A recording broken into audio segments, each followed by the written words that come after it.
Ada badai super di depan seperti yang Anda lihat. Tepat ketika kata-kata Xiao Yan baru saja diucapkan, Permaisuri menatap Xiao Yan dengan gelisah. Apa yang harus saya lakukan selanjutnya? Kata Xiao Yan dengan senyum masam. Jangan takut, kata Ratu lembut. Tampaknya sang ratu memiliki tindakan balasan. Xiao Yan menghela nafas lega, berpikir pada dirinya sendiri bahwa seperti permaisuri di dunia nyata Suanyin, pada dasarnya tidak ada apa-apa di sepanjang jalan yang tidak bisa diselesaikan, yang membuat Xiao Yan khawatir, dan masalah apapun dibuat untuk Xiao Yan. Ada satu cara untuk menghadapinya, dan itu adalah membiarkan alam mengambil jalannya. Bahkan jika kamu bereinkarnasi, keberuntungan harus membantu. Permaisuri berkata dengan serius, dan menatap Xiao Yan dengan mata yang menghibur. Biarkan alam mengambil jalannya. Xiao Yan benar-benar ingin bertanya, apakah ini serius? Bahkan jika dia adalah reinkarnasi dari Yang Maha Tinggi, dia masih memilikinya.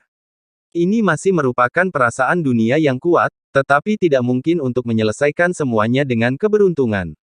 Akankah permaisuri terlalu percaya? Dan Xiao Yan tersenyum kecut.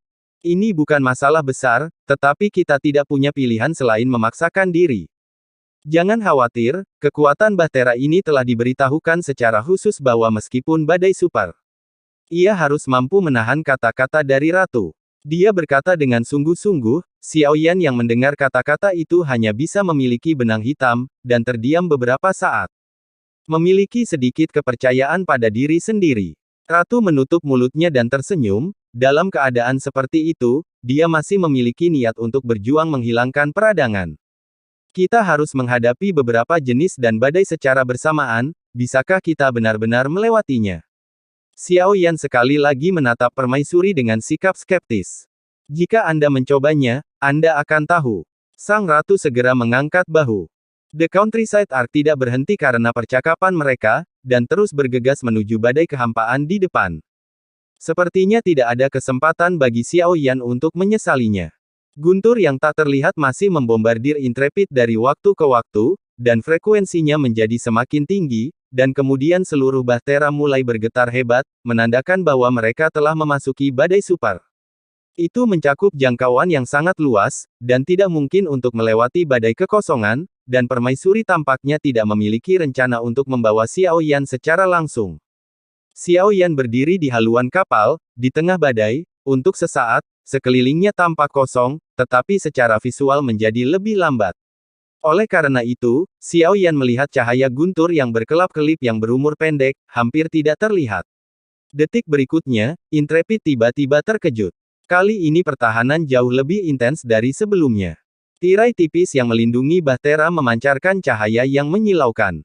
Bahkan lebih banyak retakan muncul. Namun, dengan lambaian jubah lengan ratu, seberkas cahaya melintas di pupil matanya, yang memperbaiki dan mengurangi peradangan.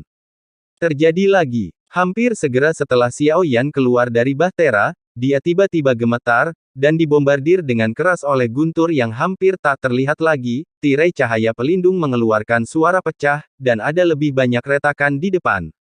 Guntur ini sangat cepat dan masih dalam badai ini. Bagaimana kita bisa melawan? Mata Xiao Yan menunjukkan pandangan yang bijaksana. Dalam kekosongan yang halus ini, badai dan guntur tidak terlihat, dan sepertinya tidak ada cara untuk menolaknya. Setelah perlindungan rusak, Bahtera akan dibombardir oleh keduanya di bawah badai super, bahkan jika Dreadnought diperkuat dan dikunci oleh Ratu, masih tidak mungkin untuk menahan kekuatan yang begitu dahsyat pada saat yang bersamaan. Sebelum memasuki badai, guntur menghantam Bahtera berkali-kali, tetapi dengan banyaknya serba-serbi di sekitarnya, kebanyakan dari mereka menghantam Bahtera dengan akurat. Jika guntur bukanlah serangan sadar, maka tipe ini ada dalam gerakan menyerang. Pada saat ini, tabut memasuki badai, dan kecepatan gerakan jelas dipercepat, sehingga frekuensi pengeboman petir tidak hanya menjadi lebih tinggi, tetapi juga lebih kuat. Jika Anda tetap diam, Anda mungkin dapat menghindari ini. Xiao Yan memikirkannya di dalam hatinya, tetapi dia melihat serba-serbi dan meteorit yang tak terhitung jumlahnya di sekitarnya, yang semuanya mengamuk di bawah badai super ini. Di antara mereka, bahkan jika Dreadnought berada di bawah kendali Ratu, itu masih seperti perahu yang sepi di tengah ombak yang mengamuk yang dapat digulingkan oleh ombak kapan saja. Di tengah badai, tabut sebenarnya masih melaju dengan kekuatannya sendiri, berusaha dengan paksa melewati badai yang tidak beraturan. Bagaimana jika Anda menyerah dan terus maju? Xiao Yan memikirkan ide yang berani, dia melihat kepada ratu. Cobalah, pasti mengasyikkan. Sang ratu tersenyum ketika mendengar kata-kata itu, seolah-olah baginya, itu seperti permainan yang tidak relevan. Sebelum Xiao Yan dapat berbicara, Fang Zhou menyerah dan kehilangan keseimbangan dalam sekejap, seluruh bahtera mulai bergolak dengan keras, dan serba-serbi dalam badai mulai bertabrakan dengan bahtera. Hanya saja dibandingkan dengan guntur yang tak terlihat, serba-serbi ini bertabrakan dengan pelindung, dan kekuatannya tidak cukup untuk menimbulkan ancaman. Benar saja, guntur menghilang. Bahtera itu benar-benar menjadi badai. Tabut telah sepenuhnya menjadi bagian dari badai dan hanyut mengikuti arus, dan sulit bagi badai super kuat yang mengandalkan perlindungan untuk menghancurkannya dalam waktu singkat. Hanya saja cara ini mungkin memang bisa menghindari guntur, namun benar-benar kehilangan arah, tidak ada yang tahu kemana badai akan membawa Xiao Yan dan yang lainnya. Mungkin lebih dalam di tanah ujung utara, atau mungkin di luar ujung utara. Tidak lama kemudian, turbulensi bahtera berangsur-angsur mereda, dan badai super melemparkan bahtera itu, seperti serba-serbi lainnya, ke dalam kehampaan yang masih penuh dengan puing-puing. Tidak ada di sini. Betapa beruntungnya kami selamat. Ratu tertawa. Xiao Yan memandangi ratu, dan terdiam sesaat. Pada saat ini, dia merasa bahwa ratu memiliki sesuatu yang salah dengan pikirannya. Ini seharusnya bukan tempat yang akan kita tuju, menurut peta bintang, jaraknya sudah agak jauh dari tempat kita datang. Dan kami tidak memiliki lokasi yang pasti, jadi lebih baik biarkan badai membiarkan dia membawa kami untuk menemukan tempat. Cahaya keemasan muncul di mata Xiao Yan, dan sang ratu mengangkat tangan kecilnya yang cantik dan bertepuk tangan dengan sungguh-sungguh untuk menyatakan persetujuannya.